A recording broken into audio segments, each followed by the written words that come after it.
everyone! Today we are going to be taking a look at a couple items from Arteza. We have the Arteza felt brush pens and the Arteza Everblend H2O Markers. Let's go ahead and do the felt brush pens. I haven't taken a look at these yet. We need to go ahead and cut these open. All right, so we have the 12. These ones are the pastel colors. These ones are the 24 landscape colors, and these are the 24 seasonal colors. Looks like they have the point tip and the brush tip on here. All right, so let's go ahead and take these out. This is the seasonal colors first, although my instinct is just kind of to dump them all out together, but let's go ahead and take a look. All right, so we have the gray barrel. It has the color on the clip and the bottom. It says Arteza felt brush pen. There are no names or numbers on them, so you'll just, even though on the back, yeah, the back didn't have any names or numbers on them, so no names or numbers. So let's go ahead and take a look. So we have the metal pen tip as well as the brush nib at the end here. All right, so let's go ahead and test it out. Yeah, it definitely has, the tip is flexible. As you can see, when it dries, like when you place it down initially, it's a little bit more like a warmer color, but once it dries, you get that kind of cooler color. You can get thicker lines based on pressure, which is right along with the brush tip. Let's go ahead and check out all of the colors here. So we already have the purple one. There's another purple one that's similar to it. Darker color, the lighter one. Caps feel pretty good coming on and off. It's not really a struggle. I'm not bothering naming any of these. Just, oh, that one's a pretty color.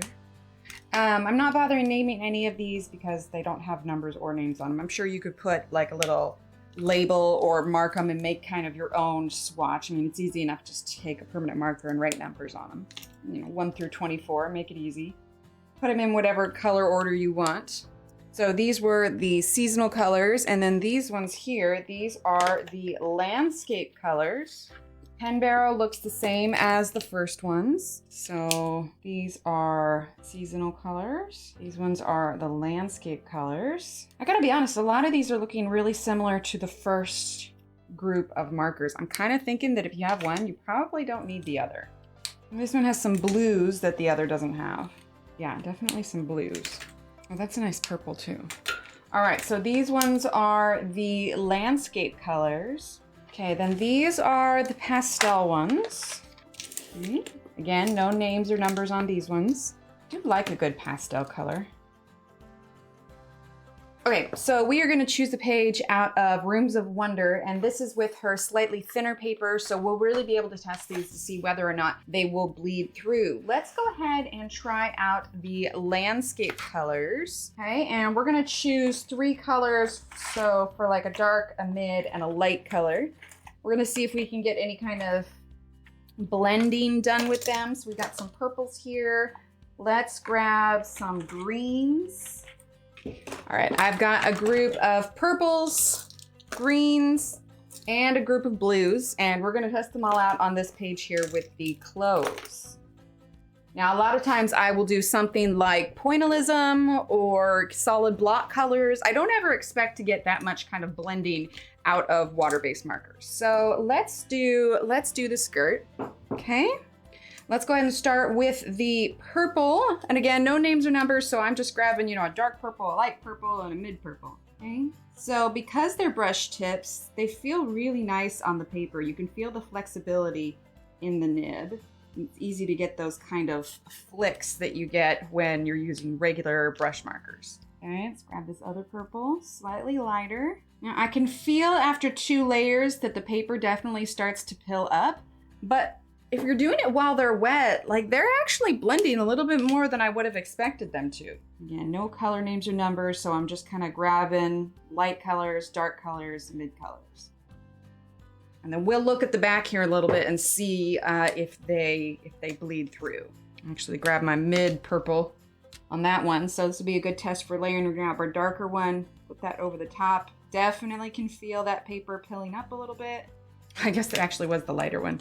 It's hard to tell when they don't have numbers, but you can, like I said before, you can go ahead and label these yourself as well. I do like how vibrant those colors are though. So we're gonna do a little bit here. And I like that because it has the finer tip on the edge, you can get those kind of finer details, but it's not like as stiff as your normal felt markers would be. There we go. All right, there's the purple one. Let's go ahead and try a little bit of pointillism for this next panel. We're gonna do the blues. So I'm gonna grab, this is the darkest blue that I have, and I'm gonna add in lots of little dots.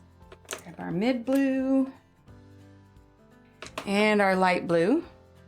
Not too different from the other blue, honestly. So there's that panel. Let's go ahead and do our kind of reddish pink one here now. And just kind of using the flicks. And one of the things I like about a brush nib when you do the flicks is you get that nice kind of fine tip right at the end of your line. And it's also a great technique when you're doing hair. Filling in the rest of that white space and just kind of flicking downwards. Okay. And we're gonna do this pink. Ooh, that's a nice bright pink, I like that. Fill in the rest of this. Back up the other way. Yeah, that's pretty. All right, let's get our darkest one here again. And the lighter one. I'm pressing harder now because I'm just kind of filling in the space, and by pressing harder, I'm creating a thicker line. It's not too bad. All right, let's go ahead and try a color block with these greens rather than a gradient. They're pretty similar when you line them all up. So yeah, let's go ahead and just do a color block. This is our darkest green. And you can see here, I can press harder and you get a wider line and it fills in more quickly. Now, granted, the more you press, the more ink you're putting into that paper, which means the more likely you are to have it start pilling. So something to keep in mind. And when I say pilling too, if you're not familiar with it, it just means, oh, see, that one was technically darker. It just means that the paper, the fibers are starting to break apart and you're not going to get as much smoothness. You could potentially get holes in the paper. So it's something to keep in mind. I totally went over that line, but that's okay. All right, we got this light green color here. So I should have switched that. That one was clearly the darker green, which is why it might be handy to go ahead and label your markers. Let's see, we need to do a color in that last one. Let's grab these two teals and this other light green, and let's kind of see how they compare. So let's do this one. Let's do another color block. And obviously, if you're working on a page that you're working real hard on, you can, take some more time and really just kind of fill in the spaces. You could always like wait for it to dry and then go ahead and, add more color, but just keep in mind, there is a limit as to how much ink the paper is going to be able to absorb. But it's kind of good that we're pressing harder and absorbing a lot of ink because we can check the other side and see how it does. Oh, that was pretty green, wasn't it? Greener than I thought it would be. And that is the light one. Interesting. Okay. I feel like we just need to at least finish her off. So let's get this brown and this green here. Fill this in. Pretty rainbowy, like skirt. I'd be down for this skirt. Go. And let's grab this one. So I do like the landscape colors, but if you, like I said, if you're doing this for lettering and you want black, then you may want to go for these seasonal colors. Okay, so that actually was better than I thought that it would be. Let's go ahead and turn to the other side. We pressed pretty hard and I'm not seeing, yeah, we can zoom in. I'm not really seeing much of a bleed through. So now the skirt is right here, which means it would have come through here. So it survived the paper pretty good. Now, if you were to put marker on the other side, I don't know how much it would soak through, but yeah, it's really not bad. I think I expected less from them, if that makes sense. Like I almost expected the paper to like really pill and them not blend at all. But imagine if you were to take your time a little bit more with these, like you could blend these pretty well. So I'm pretty impressed with them, to be honest. They performed better than I thought they were going to, if that makes sense. All right, let's go ahead and clean this up and let's move on to the Everblend Ultra H2O markers. I've been really curious about those because you think Everblend and you think alcohol markers. So are these gonna be able to blend? I don't know, stay tuned. We're gonna use the same piece of scratch paper here that we used for the felt pens. The markers we're gonna be taking a look at today, like I said, are the Everblend Ultra H2O markers. These ones are the bright and neon tones, and these ones are the muted vintage tones. Now, let's see. These ones do have like numbers. I don't know if it'll have names on the inside, but let's go ahead and cut these open and take a look. Okay, so first impressions before I take them out of the box. They do have a slight difference from the original alcohol Everblend markers, and that is because they are the tube is slightly gray.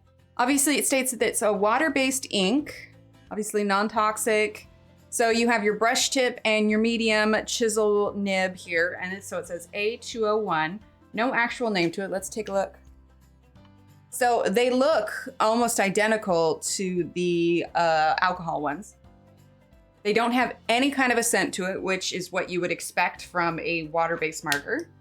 Let's take a look at the chisel nib. Yeah, they look identical. But like I said, you can tell the difference between, so all of the alcohol Everblend markers that either have a white tube or a black tube. The black tube signifies that they are the brush nibs. But so these are brush nib, but they're water-based markers.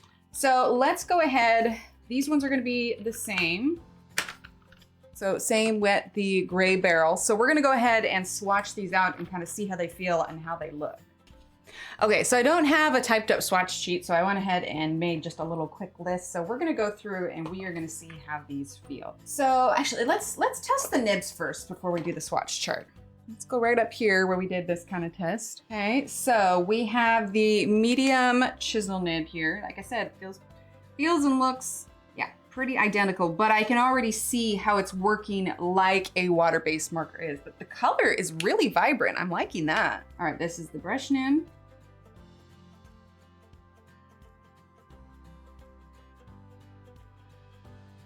It feels slightly stiffer than the alcohol nib. Like, doesn't bend as much, but maybe that's also because I've been using my alcohol markers for a while. All right, let's go ahead and test these colors because we are gonna need to test out the blending. So this one is a 100.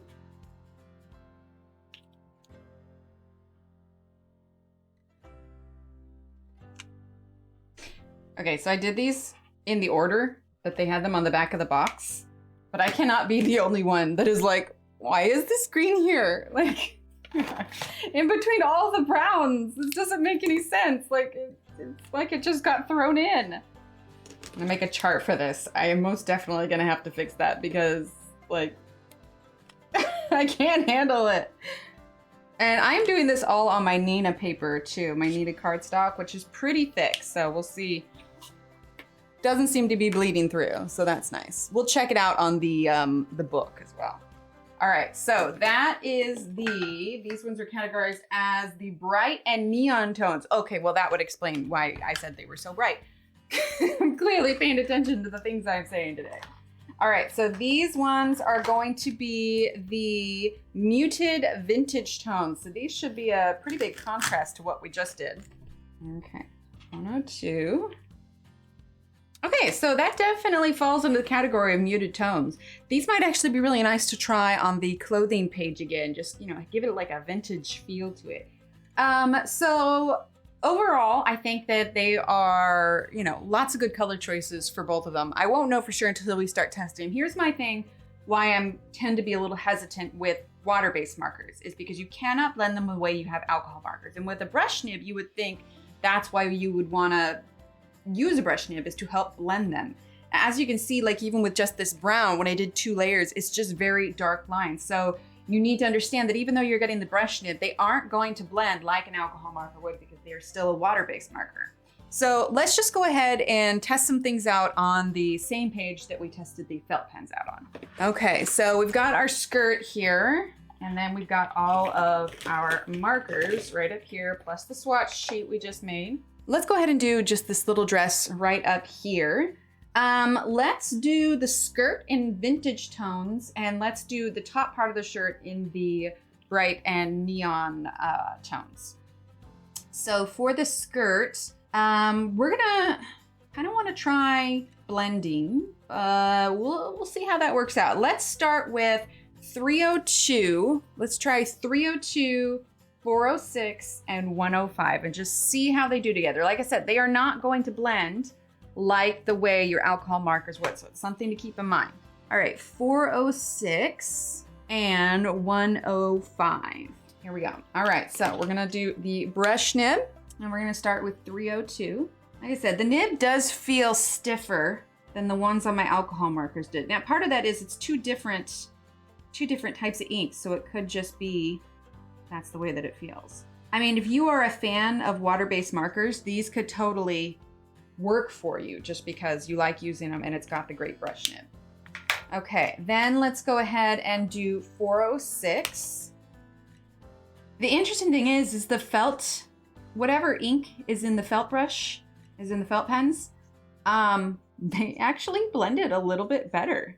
I can see where the paper is starting to kind of balloon up a little bit, and that's just because of how much ink I'm saturating the paper with. So yeah, they are definitely not, like I said, they're not blending the way that alcohol markers would. Okay, let's try a little bit of the not 105, the 406. I'm gonna add a little bit of that on top. Okay, and add it on the side as well. Now I'm looking at the brights and neon tones, and there are some duplicates from the vintage tones. So like 406 is in the brights and neon tones. So something to keep in mind. You do have a couple. We'll take a look here in a second.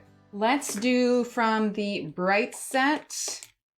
Let's do 501, 502, and 503 for the top because it's kind of an orangey skirt. One of the things that you can do rather than trying to blend with different colors when you're doing water-based markers is you blend with the markers themselves. So we've got one layer of this lighter blue. Now we can go in with the lighter blue again and create a slightly darker blue color. So let's grab the 502. Okay, we're gonna wait for that to dry. In the meantime, let's grab the 503. Using the darkest one here because I went over the lines a little bit. Let's grab our 502 again. Same thing, let's create a little bit of a gradient there on the side. Grab the 503. Okay, and we're gonna do 503 here as well for alternating stripes. But the way I did the browns, like the skirt almost looks like it's a grass skirt at this point. We're gonna see if we can try and salvage that. I'm just gonna use this green for our shadow color here. And we can follow up with the lighter blue. Okay, and then let's take 406. I'm gonna go around the bottom here just because I went out of the line. All right, and then we've got this bow here, but I think I actually just wanna do the blue on the bow. So we're gonna do 501. And let's go ahead and grab 502. There we go.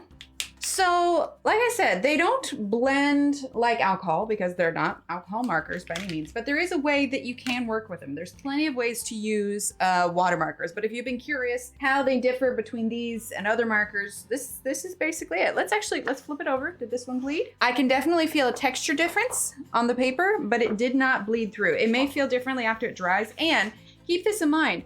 You could use these as just base colors, and then once it dries, go over it with pencil. There's lots of different ways to use these. If you have been looking at water-based markers, I think these are a great selection for them. I know I had a couple of people ask if there was any yellowing. I think I'm gonna have to wait and see with these sitting in the book. I'm gonna have to wait and see if the ink yellows around the edges over time. I haven't experienced that too much with my markers, and I think for those of you that have had that happen, it was with their older formula of markers. But if you've been around Arteza at all, you know that their formula has changed over the course of the last couple of years. So just something to keep in mind. These are pretty new, but they're all on the website. I'll have the links for everything in the description below, as well as my 10% off coupon code, so feel free to check them out. Hi there, quick interjection. It's future me, post having colored a whole page. Look, my nails are even different. But I wanted to step in because I know we did some kind of coloring along with the smaller Little Victories pages, but this was an entire page. Now I used both the felt brush pens and the Everblend H2O markers. And I will say, so I really laid on the colors here, especially here. And I know you guys can't feel it, but I can. And you can see on the back, where I seriously oversaturated it there, even to the point where I went through here. Now, this is not the markers soaking in through. This is me adding layer after layer after layer. Sometimes I'd let it dry. And this is literally me breaking down the paper. So it's not like it's normal paper like this and it just soaked through. This is me using way too many layers. You can actually see, I meant to go over it again with some black lines, but I added so much moisture to the paper that it broke down even the lines of the coloring book. So it's not necessarily a flaw in the markers so much as me literally just wailing on this paper, as many layers as I could. But as you can see, I was able to get some kind of shadowy, some variation in color, and I think it worked. I mean, it's not my go-to because they're water-based and I like the way the alcohol markers blend better, but it is an option. And like I mentioned earlier in the video, you can always put it down as a base coat and then go ahead and use your pencils on top. I just wanted to do strictly marker. But it really does go to show how bright these colors really are. And again, this is Rooms of Wonder with the thinner paper, so that gives you a little bit of an idea. Like I said, it bled through a little bit, but that was more so through my own paper saturation. Okay, back to the video. I think as far as water-based markers go, I think they're nice. I think they tick all the boxes, and I think there's plenty of colors to choose from. So, you know, take a look, try them out, see if it's something that you like. All right, everyone, I'll chat with you later. Thanks for watching. Bye.